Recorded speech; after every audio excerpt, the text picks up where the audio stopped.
Welcome back, dear friends, to the Crimson Academy's course on a tribute to His Holiness Abdu'l-Baha. Dear friends, we're picking back up on Hassan Balyuzi's immortal work, Abdu'l-Baha, the Center of the Covenant of Baha'u'llah. We are on Chapter 3, the Ascension of Baha'u'llah. The Ascension of Baha'u'llah took place in the early hours of May 29th, 1892, and the hearts of the Baha'is were broken. A cable from Abdu'l-Baha conveyed the news to Abdul Hamid, the Sultan of Turkey. The sun of Baha has set. That same cable informed the Sultan that the earthly temple of Baha'u'llah would be laid to rest within the periphery of the mansion of Bahji, and Abdul Hamid agreed.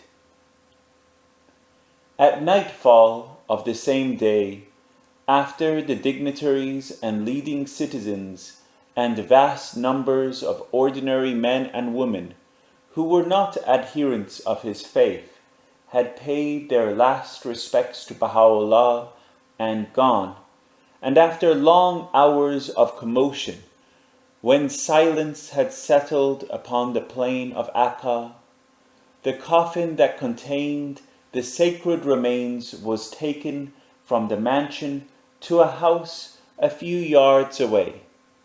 This house was the home of a son-in-law of Baha'u'llah.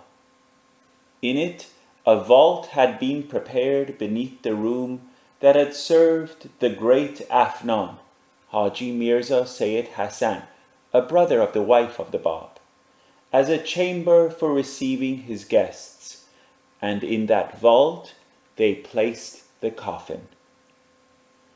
Deep was the sorrow of the people of Akka and its neighborhood. Even more, all Syria and its adjacent territories felt bereaved.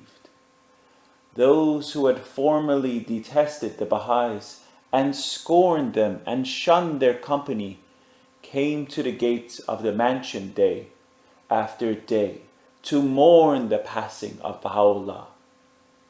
People who had in days past let themselves believe that in the proximity of the Baha'is neither their lives, their honor, nor their property were safe, were now sadly aware that a great being had passed out of their midst. Writers and poets, Muslim and Christian alike, from Akka and from the renowned cities of the Arab world, Damascus, Beirut, Cairo, Baghdad, composed eulogies that not only extolled Baha'u'llah, but also eloquently praised his son. Among them was Amin Zaidan, the eminent Egyptian man of letters, Christian by faith, and Haji Muhammad Abdul Haq, a Muslim famed for his piety and learning throughout Syria. And it was to Abdu'l-Baha and Abdu'l-Baha alone that they all addressed and offered these expressions of their grief and their esteem. The wound in the hearts of those who recognized in Baha'u'llah the Lord of the age and the Redeemer of mankind was graphically and poignantly described by the immortal Nabil, who, unable to live with its pain, drowned himself not long after. Methinks the spiritual commotion set up in the world of dust had caused all the worlds of God to tremble. My inner and outer tongue are powerless to portray the condition we were in.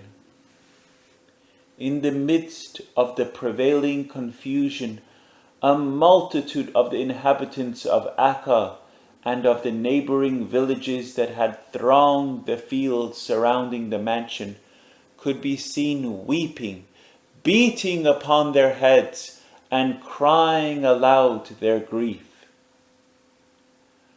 To Baha'is in Persia, in Egypt, Syria, Iraq, and other Ottoman dominions, in Caucasia and Turkestan, and other lands of the East, Abdu'l-Baha sent this, his first message to them.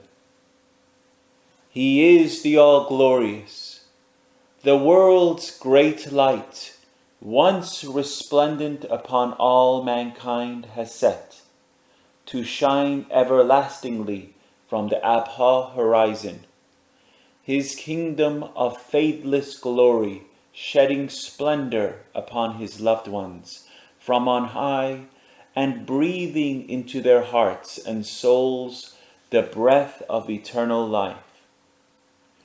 O ye beloved of the Lord, beware, beware, lest ye hesitate and waver. Let not fear fall upon you, neither be troubled nor dismayed. Take ye good heed, lest this calamitous day slacken the flames of your ardor and quench your tender hopes.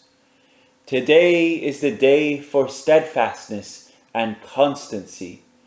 Blessed are they that stand firm and immovable as the rock, and brave the storm and stress of this tempestuous hour. They verily shall be the recipients of God's grace, shall receive his divine assistance, and shall be truly victorious. The Sun of Truth, that most great light, has set upon the horizon of the world, to rise with deathless splendor over the realm of the limitless. In his most holy book, he calleth the firm and steadfast of his friends.